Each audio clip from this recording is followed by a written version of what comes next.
board at 1:30, so I have a hard stop. But Okay, I mean, this can go as fast as you want it to go, really. So well, if you look at Tiffany's face, she's like, she already knows.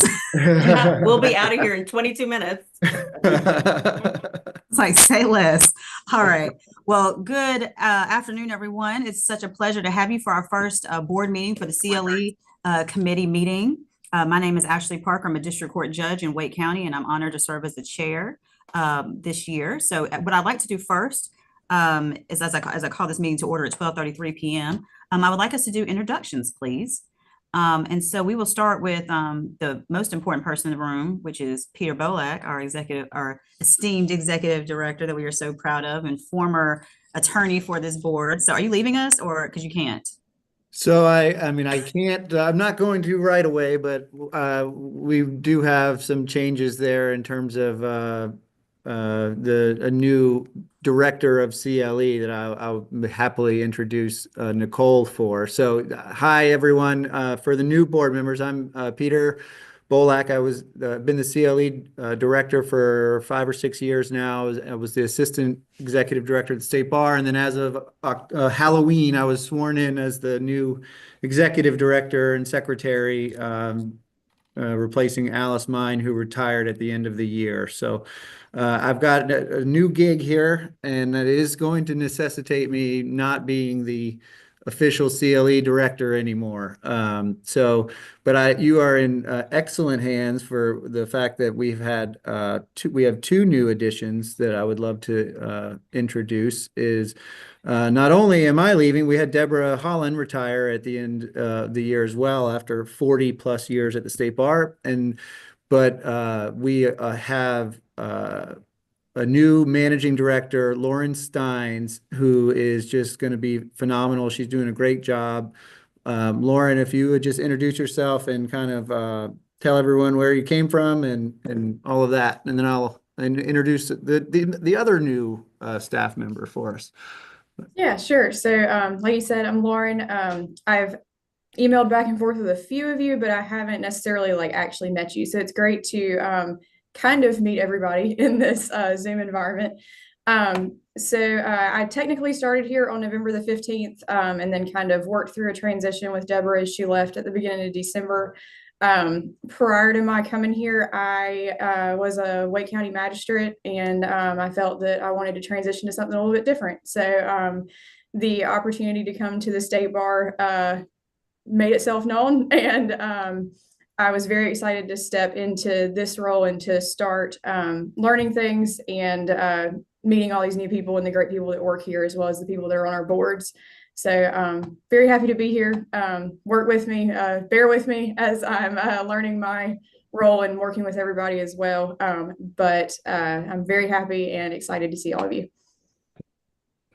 Thanks, Lauren. And Judge, if I may introduce Nicole McLaughlin, who's Nicole is a known, very well-known entity here at the bar, and Judge Rawls is joining us. Nicole has agreed to step in as the new CLE executive director, and will also be overseeing the membership department as well. Nicole is one of our ethics counsel here at the bar. You want to introduce yourself, Nicole? Yeah, so I've been here a minute. So I'm 20 years in at the state bar. Started off as deputy counsel and assistant ethics counsel. So I did grievance and ethics. I did that for 8.5 years. And then I came upstairs and now I'm full-time ethics. I'm also the district bar liaison. And I'm very excited for the new challenge of being director of CLE and helping out membership when transition was in the works. When Alice decided to retire, I had my eye on doing something more than ethics. So please, like Lauren, bear with me. I'm learning. I know a lot about the CLE rules and things like that, but just I'm still on a learning curve. But I'm looking forward to working with all of you.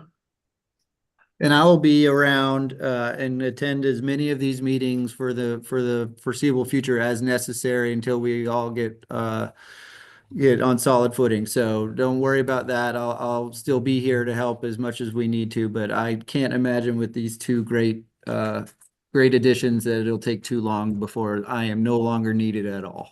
But back to you, Judge. Thank you. Thank you, Peter. Congratulations again and welcome Thank you. Nicole and Lauren to the team. As you know, Peter has been instrumental in the overhaul that we have done. So yes, he will definitely need to help us get through this next season, but I think that we're going to be in really great footing. So welcome and happy to have you guys. All right, Serena. Right. Good afternoon, everyone. Serena Williams. I am an attorney located in Durham, North Carolina, also a mediator, also a CLE provider. And so I am here and excited to serve again and to continue serving with all of the changes going on. Thank you. Can you remind us again which committee you chair, subcommittee you chair?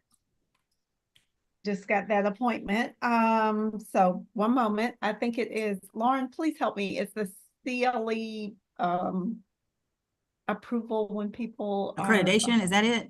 That is it. Okay, accreditation chair. Thank you so much. I didn't have that up, Judge. Look, I appointed you and I didn't know. So I was like, you know, I'm sorry, so sorry. But yes, so we thank you for taking on that role as well. We appreciate it. All right, Katie or Kate, sorry. Good afternoon, everyone. Kate Leahy. I'm the director of CLE at the North Carolina Bar Association. Thank you for having me. Of course, thank you for joining us. And Ms. Cox. Hi, I'm Tiffany Cox. I am based in Raleigh. I work at North Carolina Prisoner Legal Services. Worked with Lauren briefly as a magistrate several years ago. It's great to work with, look forward to working with her again. And happy to be here for my second year, I think. Yes, second year.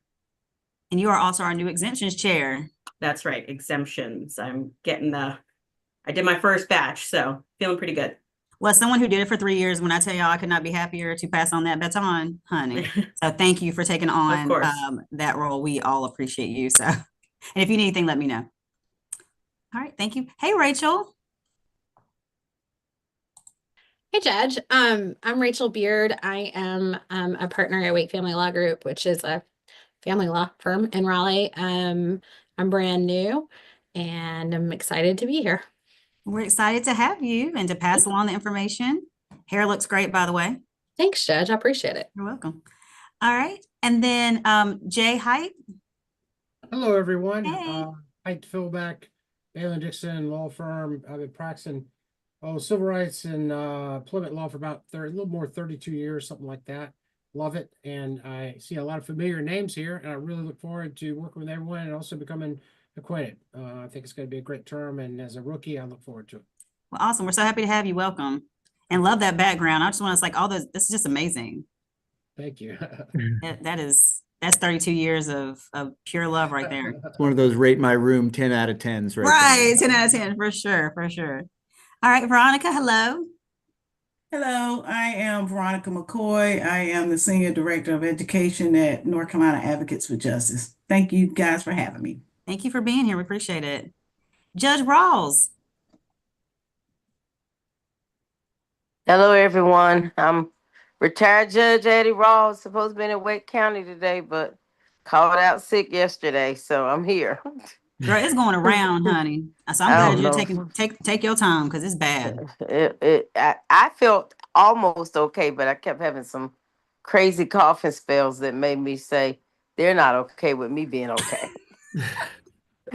Well, good to see everyone. It's good to see you too. We hope you feel better. I know every time I thought I was getting better, I got worse. So definitely please take since Christmas Eve, some of this been going on.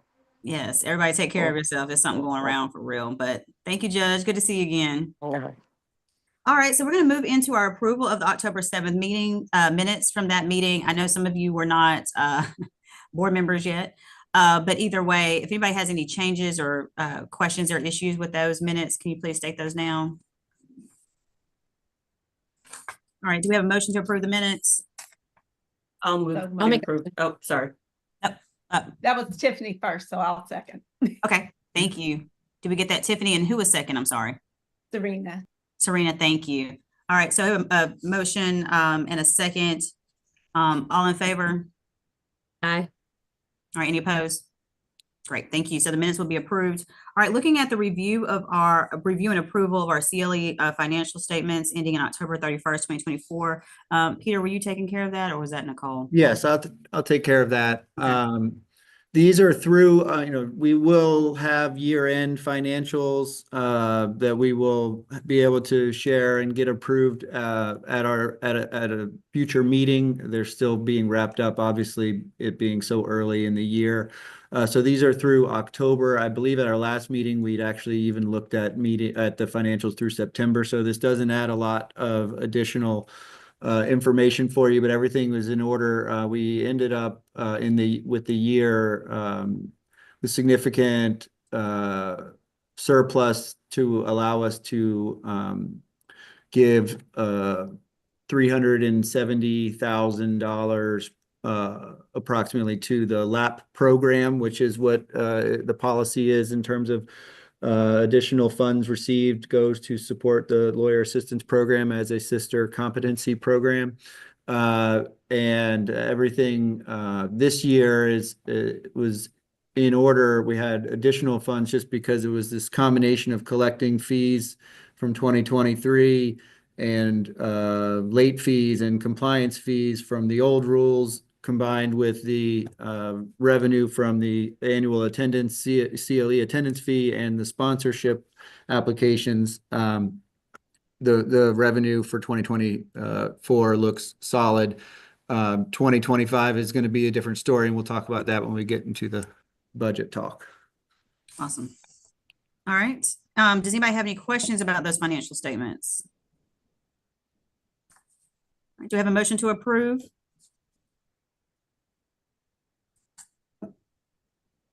So moved. All right, Serena. All right, thank you. And I think, do we have a second? Was that you, Hyde? Yeah, second. Okay, thank you. Anybody have a question? All right. All in favor of approval of the CLE financial statements ending October 31st, 2024, say aye or raise your hand. All right, any opposed? All right, so approved. All right, now moving into the budgets. Peter? Yep, so generally speaking, the budget isn't changing much from 2024 to 2025. For new members, hopefully you at least have a little bit of an idea that we changed the rules, and we had some significant rule changes that went into effect March 1st of 2024. The financial impact on these rules is that we're no longer collecting the $3.50 per hour attendance fee from every lawyer who takes courses. And in substitute for that, we're collecting a $25 annual attendance fee that lawyers are paying during the dues process right now, and a course application fee from sponsors to have their courses reviewed and approved. Typically, most of them are $50 flat fees there. So that creates more uncertainty with our finances than we used to have in the past, because in the past, since all of our revenue was based off of attendance fees, and we knew that lawyers are going to be taking at least 12 hours of CLE, we could do the math and figure out, generally speaking, how much revenue we'll be bringing in at a minimum each year. Now we can reasonably estimate the portion of revenue that is going to be coming from the annual attendance fee, but there's a new variability as it relates to program application fees, because that is now dependent on the number of programs that sponsors submit for approval. So that can vary. We think that it's going to take 2 or 3 years for this to play out, to understand the finances enough to see if we need to be making any adjustments anywhere, whether that's up or down. We were making a very educated guess when we made these changes, with the understanding that we might get more program application fees than we expected, or it might be way less. And so we're still trying to feel that out. We're going to see, obviously, there's still some more program application fees coming in for 2024 for January and February courses. And so It's going to just take a little bit of time to play out. So we didn't change much in the budget. The only big change that we are making is how much we've decided to reserve at the end of the year, which is typically our policy has been we reserve $200,000, and anything over that goes to support the LAP program. This past year, we reserved a little more than that, and then the rest went to the LAP program. We actually decided to reserve $1 million from transitioning from 2024 to 25, just to keep in reserve because of the uncertainty for this variability in income. We don't want to commit to spending all of that money and giving rid of that money when it might be that this needs to go to support the CLE program. So the proposed budget is reserving that, we have reserved this $1 million. So the excess we gave to LAP was after we kept $1 million in reserve. And so the plan is to keep that $1 million in reserve. And in the budget for what we proposed to give to LAP, we always budget that very conservatively. And this year, we budgeted, we didn't budget anything to give to LAP. So anything that is left over that we decide we're able to do, we will give. But the budget does not include any funds planned to give to LAP at the end of the 2025 fiscal year. So just because of the uncertainty, because you can see that even in the budget as we've proposed it, it actually proposes a deficit at the end of the year.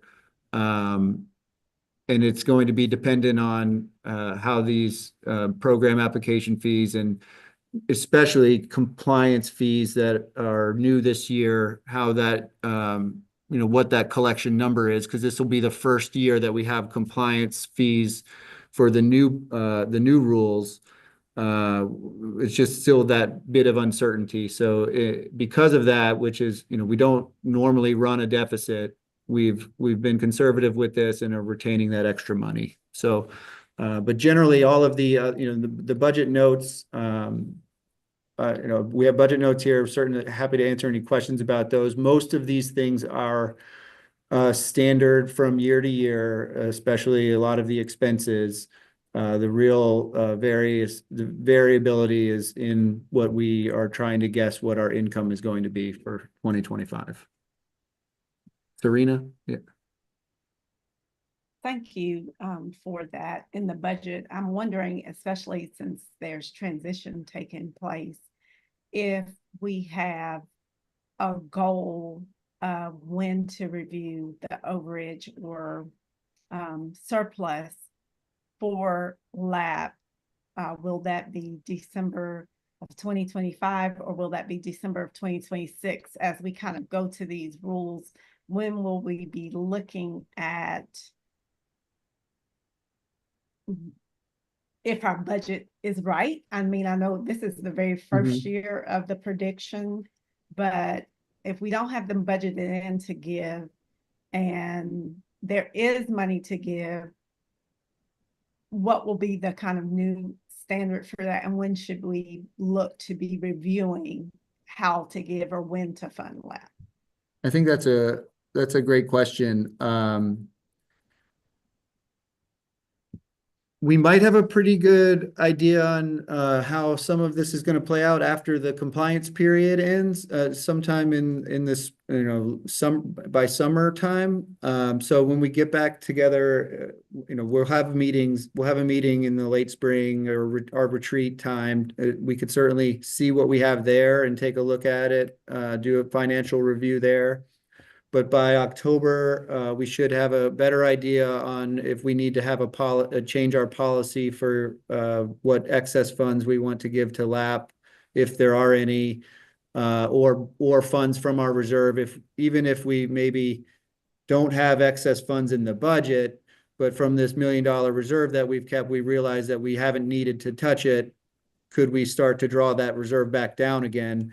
That could be something that we put on an agenda probably October to make that decision. calculations are done at the end of the year. Our accountant does it. I signed the check December 31st this year. So after she's, ties up some of the financials, she determines how much excess is left over to give. So if we have a policy on what we would like to give, if assuming there is excess or that we haven't touched the reserve, we might be able to set that policy in October would be my recommendation. I think would be the best chance of knowing our financial footing by then. Serena, that was a great question. Thank you, Peter, for that answer. And I just want to provide our new folks with just some a little bit further context. And I know you probably said it with a question mark over your head. Is that the CLE is a self-sustaining board. So you might be saying, okay, wait a minute, where's my $300 that I paid to bar dues? Those do not contribute to us. Peter, definitely correct me if I'm wrong, but we really are self-sustaining, meaning that we rely on those CLE dues. That $12.50 that was being paid previously or more if people were doing more hours was what was fueling us. And then switching over to that $25. And then as the chair of the exemptions committee, we had multiple times throughout the year that people were charged for not filling out their compliance forms, for not those late fees were kind of recurring, and they kind of they increased as y'all wouldn't know because you never missed it, but the late fees increased as time went on throughout the year. And so now I believe, like I said, correct me if I'm wrong, Peter, but there will only be a $250 fee. So there won't be that $75, I think $150, whatever that is, those late fees. It would be that $250 fee. And so I think that's going to be also, what does that look like? Because people have, are more people not complying? Are they complying? What does that look like with the exemptions committee with Tiffany? What are the reasons or excuses that people are making for not? And what, is she waiving those? Is she, those kind of things. So it's just a lot of things that we just aren't really sure about what that's going to look like. And then the biggest thing is that we expect the highest amount of our revenue to be from these program, the people that are putting on the programs or putting on the CLEs that are paying these application fees. We're relying on them to continue to do the amount of CLEs that they were doing before, because we kind of based it off of that, like on the average of CLEs, and we're hoping that they will, pay those fees so that will sustain us. So that's the thing we're just trying to figure out. And I think it's amazing and genius for us to hold $1 million because salaries our staff is paid out of this budget. And we want to make sure that we are not at a deficit because it is on us to sustain ourselves. Thanks, Judge. Yeah, I think one of the big changes for the compliance side is we don't have the annual report requirement that lawyers were forgetting to submit and have that late fee for. And the other part of it now is that only half of the bar is coming due each year. So even if you have a percentage that is not compliant, it's still only a percentage of half of the bar each year. And so we really are not, we have to wait and see how this plays out here for the next few months. Serena, did you have something to add? No, I was just going to add that 1 to 2 year piece and half the bar. Right. And which is why I also asked about, would we review it this year or next year? Because we just don't know. So I think October check-in sounds great, just to check in. That's great. Thank you for that. Does anybody have any questions about the budget or kind of what we're looking at? And I love the idea of us just constantly checking in to see where we are, because this is all new and we're doing the best we can, but we definitely don't want to be in a deficit. Anybody have any questions, thoughts, concerns? All right. Is there a motion to approve the 2025 budget? I'll make that motion. Thank you, Rachel. Is there a second? Addie. Oh, Judge Rawls. Oh, okay. Okay, sorry. Yeah, Judge Rawls, I saw her hand. I'm sorry. All right, Judge Rawls, second. Any questions? All right. All in favor, say aye or raise your hand, please. All right. Any opposed? All right. The motion carries and the budget is approved. All right. Quickly moving into new business. I don't know what this is because I didn't see anything on this. So if somebody can, Peter, I'll let you. I'll start. I'll take it. Okay. So I wanted to put this on your radar because I think this might be something we need to take a deeper dive on with a potential rule change at a retreat or a future meeting, which is, we tried to draft these rules in a way in which it was difficult or hopefully impossible to have people try to find workarounds, particularly providers find workarounds for not submitting courses for approval and having, until someone takes it, because, this was the old method where sponsors could submit, especially national sponsors who are out of state or doing a lot of online stuff, could submit thousands of courses to us for approval, but then it wouldn't cost them anything because they only have to pay for the attendance fee if someone were to take it, if at all, because sometimes they don't even pay that. And so we changed our rule in the rule change to say that on-demand courses cannot be submitted by lawyers for approval, because we wanted to make sure that online providers were submitting these courses for approval prior to someone taking it, so they didn't just wait and then submit something later.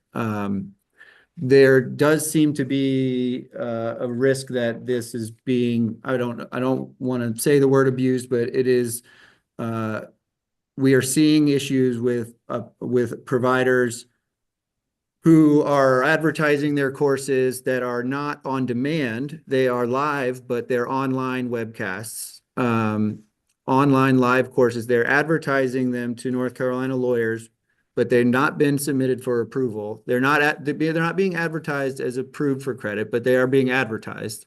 And then when someone takes a course, they are either having the lawyer submit it for approval, and some have actually paid for that for the lawyer to pay to submit a course for approval. And the reason that there's benefit to the sponsor is that it's only $25 for a lawyer to add a course for approval, instead of when the sponsor submits something prior, it's $50.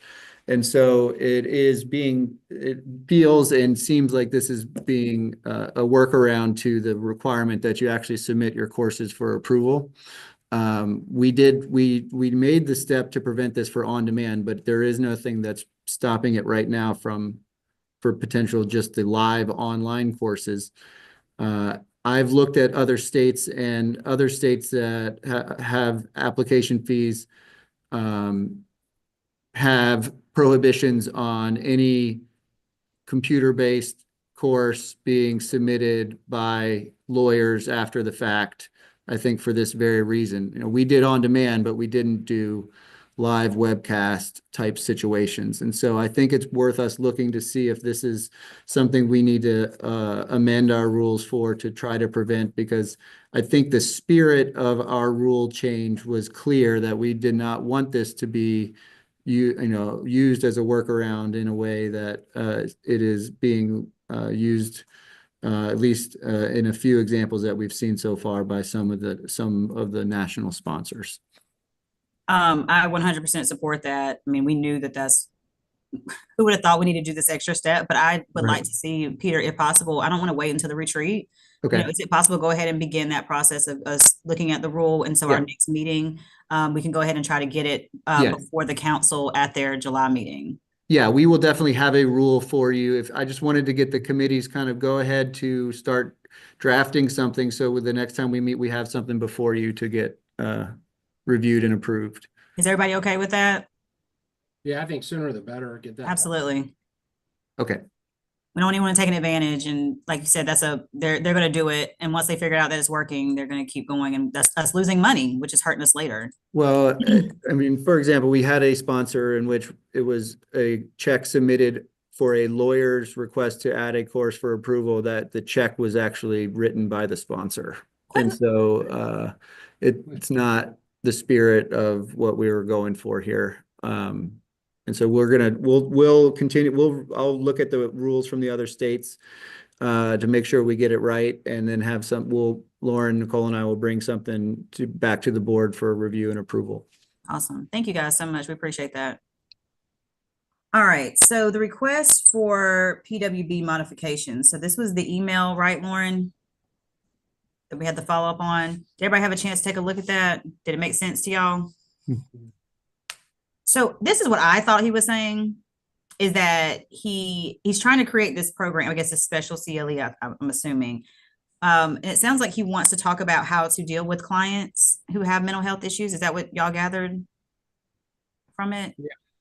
And I mean, I teach a course on types of abuse that's been approved, right? And like how to handle clients or, whoever that's in front of you that has faced abuse, in different forms of abuse. I don't think there's an issue with that. I just think the problem is he didn't submit anything to say what he actually wants. So how was Emily supposed to know what would be approved or not? I don't know if I'm missing something.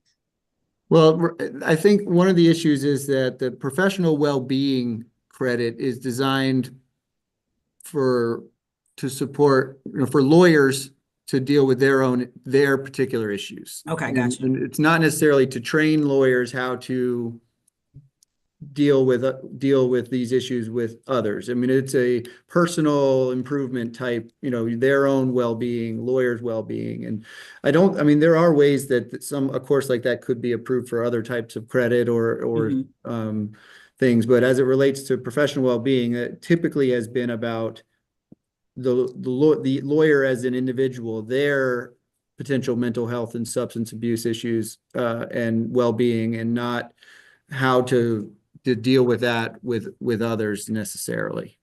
Unless he said you're dealing with people with mental health issues and this is how you need to take care of yourself, then that would be what he would need to. Because burnout and right, all of the interesting data and facts about loss of empathy and loss of those things over time because of this, and the anxiety and stress that can cause a lawyer, I think, is definitely something that's always been approved. But it's really about if this is training a lawyer how to be more of a therapist or deal with people's issues. I don't know that that's typically been something that we've wanted to do with PWB. Understood. Serena? Well, on the second email, I think it was that Lauren sent, he said on December 12th, this was the part that made me think, oh, no, I was for supporting professional well-being, but he said the program is focused on identifying clients with mental health issues because being in bankruptcy venue is an inherent stressor itself. And so I think, are you saying from an ethical point of view, you need to know if people have the mental well-being to make decisions? It didn't sound like that. And it didn't sound like, I know you can address professional well-being just from being a lawyer, the stress of being a lawyer, the stress of being in this environment, but it didn't sound like that either. So it felt like it was missing the mark to me as well. I think agree it's with also that. Oh, go ahead. He takes it a step further and says not just identifying, but also assisting them with mental health issues. Then there's some issues, whether that's legal as far as how much assistance. But I agree, it could be just like Emily suggested, it could fall within, but it's focused on how not to internalize yourself, what the client's going through, the stresses, and how to handle it so you don't internalize it. So I agree with you.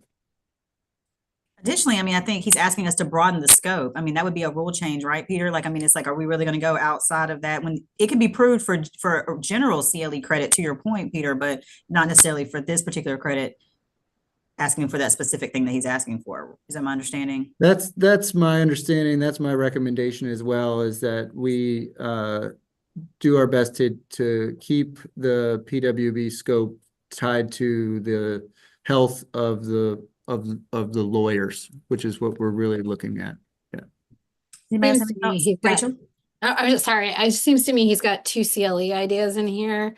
And one, certainly I'm sympathetic to him because a family law attorney, boy, do we deal with a lot of mental health issues. And I think one of the things personally that lawyers, I say this all the time about law school, is there needs to be like how do you kind of get a sense about when there's a mental health issue? Because I think that's something that when you're a new lawyer, you're learning from the first time what those things look like. But I do think it doesn't meet the definition. I think, certainly we had given feedback of like, there's something there, but you need for this credit, it needs to be focused on the lawyer. And certainly that is something we all could use more information about, is like how to keep the wall erected, especially when mentally ill clients just don't act like normal or don't act within the bounds of reasonable society. So yeah, I think there's an idea here that could work, but not in the way he wants to do it. Thank you. So does anybody feel strongly about broadening said scope? No. Okay, feels like it's clear. So are we okay with Peter providing that guidance that this is where we are? And there's some, oh, go ahead, Peter. Yeah, I think that's a great outcome, that we don't change the scope, but if there's a way that we can fit some sort of course that he works on, or we could work, help him with, that can get eligible for credit for something else in general, or target, focused on the lawyer side of this, is certainly eligible for credit. But our biggest concern is that we don't want to make a rule change and change what we have as the defined scope for professional well-being courses.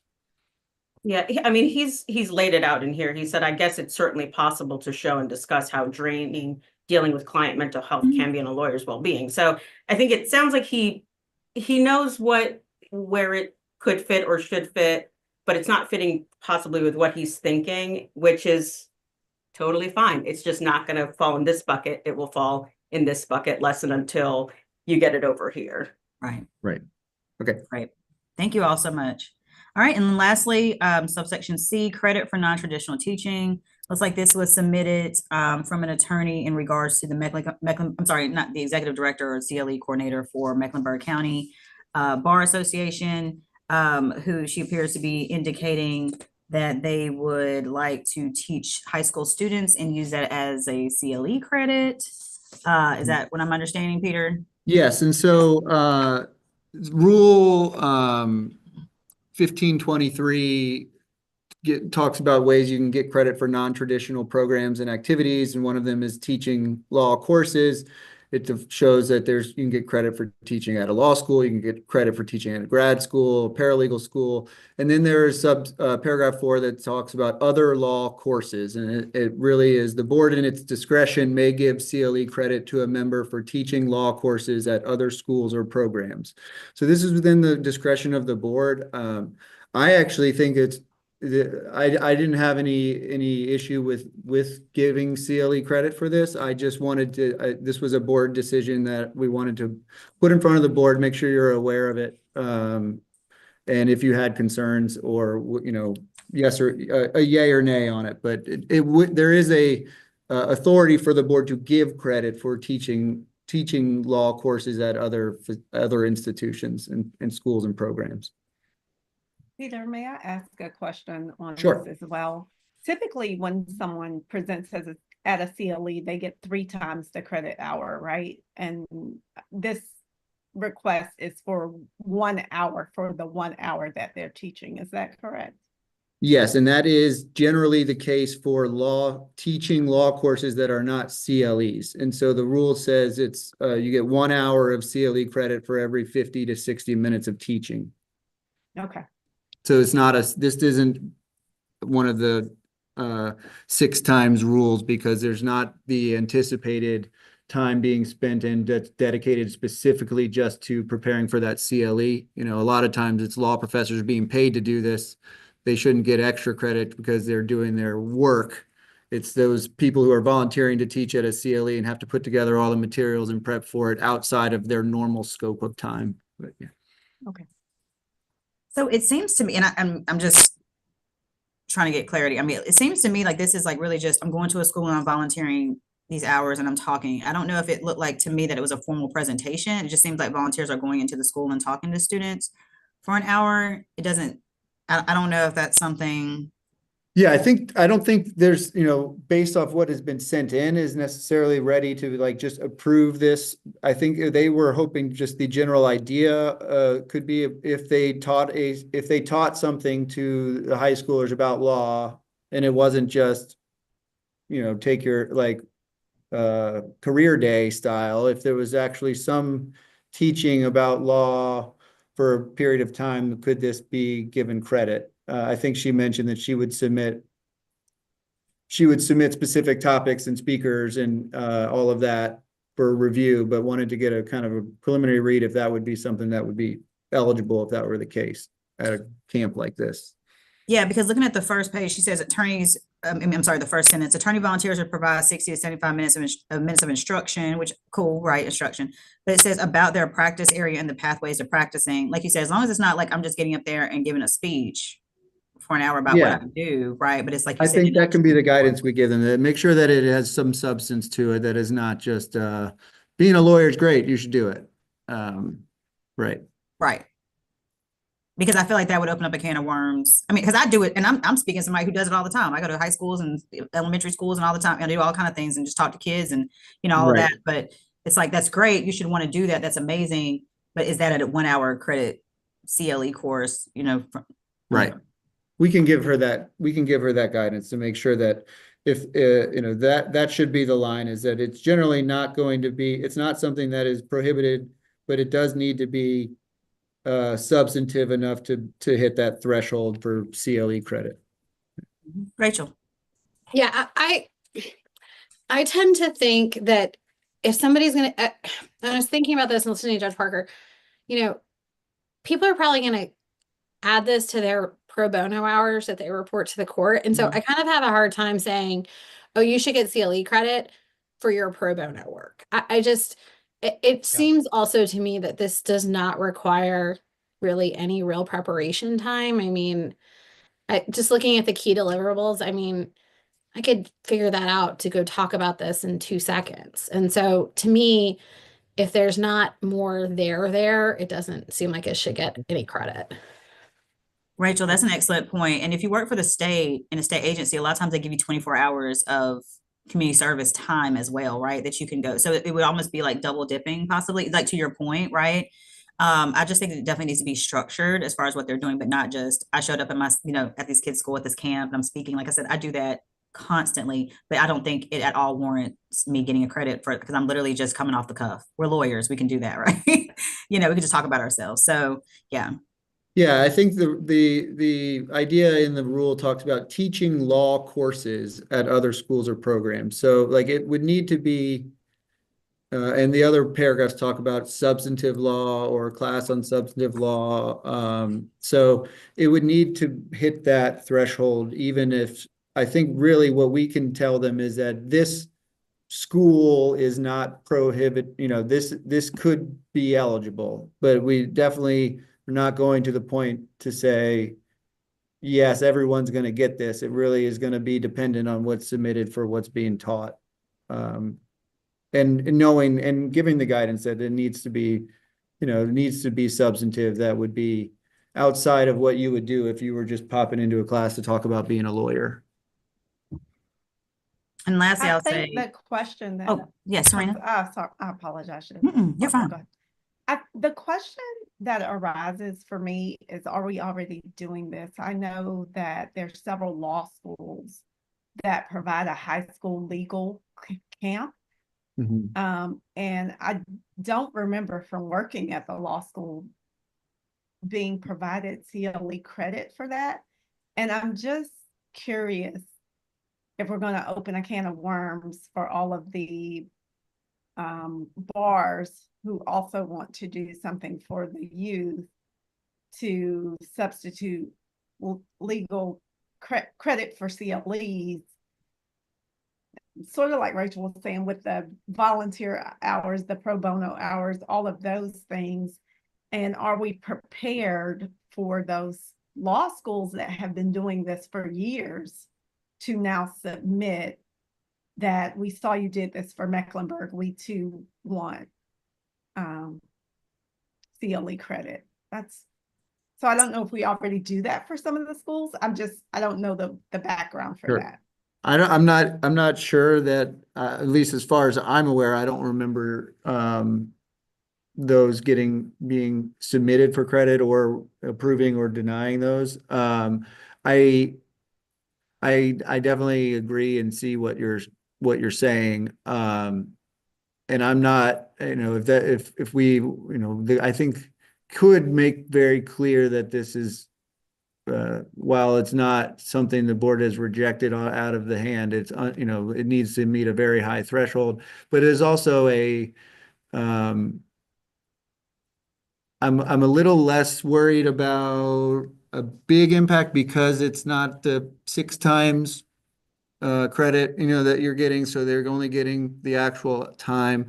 But I mean, I agree. I think the line between presenting to a group of people and teaching a law course is something we would really need to be careful about. What, if are they doing something that is rising to that level of what we are considering teaching a law course? I think Serena brought up a great point, because Wake County Bar has the rule of law program that we bring high Right. schoolers into Campbell Law. And I know you're trying to incentivize people to participate, right? But once again, it's like I said, if it's not a course, to that point, I think it will open up a can of worms that people will feel like they can just present. And so I would be curious to see what she submits. I think Yeah, we can craft some guidance to Lisa and say, look, this is really going to be dependent on how substantive this is. And if I would say by reading this, it does seem to lean towards this is more like going into school and talking about less substantive things. And if that's the case, the board's not inclined to start approving those for credit. But if it was substantive about, your type of law practice and really explain what the law is and how that impacts their lives and those types of things, then I think that could be something that we would be willing to review and see, but it would be dependent specific on the substance that's being taught. Yeah, Rachel's point helped me with my qualm. And the qualm is, you start out, you want to say yes because it's great, it's volunteer, we like that behavior. But the purpose of the CLE requirement is for the speaker, the lawyer, to ensure that they keep abreast of their skills so they serve the public members better. And if I'm just talking, I'm just my own personal experience, if I'm talking to high school audience, it's great and it's wonderful, and hopefully I'll inspire them, but it's not going to help me be a better lawyer. On the other hand, if I'm talking to law students, I'm going to think more deeply about it. I'm going to think more about things that really meant something to me, and it's going to help me be better individually as well, other than just feel like I'm serving, youngsters and helping them, inspiring them. Yes, Rachel. Not to sort of piggyback, but while we've been talking, I've been looking at kind of the standards, and I think point 1519A, kind of exactly what was just said. I mean, the primary objective for these CLEs is to increase competency as an attorney. And I think it's great, and I'm excited that they're going to do it. And I have to admit, I was not aware that there's a real difference between an attorney and a lawyer, and I Googled it, so I didn't sound stupid in here. And so I thought that was interesting in their little program. However, it's not for lawyers. So I think at the end of the day, it's great and it's really cool, but they should be able to get people without offering an hour CLE. Awesome. Well, thank you all so much. Anybody else have any comments or feedback? All right, Camille, I see that you joined us. Would you like to introduce yourself? Hey, I'm Camille Stale. I work with Lawyers Mutual, and recently Julie Beavers has been handling CLE and serving on this committee, and that's a duty that I have picked up again. And so I'm back, have been off the committee for several years now, but I appreciate being back as I handle the CLE programs now for Lawyers Mutual. Fantastic. Thank you for joining us. Please tell Julie we said hello and she's missed. I will. Thank you. All right, everyone. I think that concludes our business. Anyone else have anything else that they want to, any other new business or anything else to add? We'll get Lauren and Nicole will be in touch about year-long planning so we can get some dates and stuff on your calendar as soon as possible for retreats and additional meetings this year. So we can do that sooner than later. Let me ask this really quick. As far as retreat preferences, does anybody have a preference? We had it in Raleigh last year. It was in Greensboro previously. Does anybody have a preference on where they would like to meet? Grandover was nice. Judge, but I just would like a little more notice. Oh yeah, we got you. Oh, it's going to be, as y'all know, my calendar, that's why I was like, we're going to have to get together. And I already talked to Lauren. I was like, honey, I'm going to need this planned out so we can get to it. But the retreat will be later in the year. I think last year was a little, it was a little earlier. And so it'll be later. But does anybody have a preference on location? Okay, maybe we can do the Grandover again, Peter. Yeah, we'll look at both options for the Renaissance here, somewhere here in Raleigh and the Grand Over. I mean, in the long-term past, we used to do it at Pinehurst until they kind of priced us out of the ability to go there with the golf boom and them being busy all the time. They used to have an off season that let us take advantage of it. Now that's not really an off season. So, but we'll look at both, and Lauren will get with you on that, and we'll kind of figure out the right plan. How far west is anyone? Anybody far west? Paul is in, Boone, Oh, that's Paul Capua, and Dayton is in, well, I guess he's in Bowie's Creek, Dayton Cole, and then everyone else is more triangle based, it seems, than it used to be. We had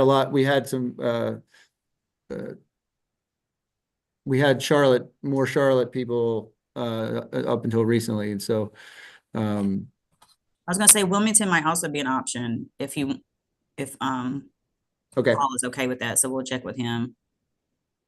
He might want to go to the beach. We'll talk. Lauren we'll all get together and look at our options and prices and dates and kind of figure that out. Fantastic. All right, everyone. Well, thank you so much for joining us. I really appreciate your service this year. Looking forward. If you have any questions, concerns, anything that you want to discuss, please feel free to reach out to me directly. And just excited to work with you all. And so I will adjourn this meeting at 1:23. Thank you guys so much. Thank you, Judge. Thanks, everyone. Bye.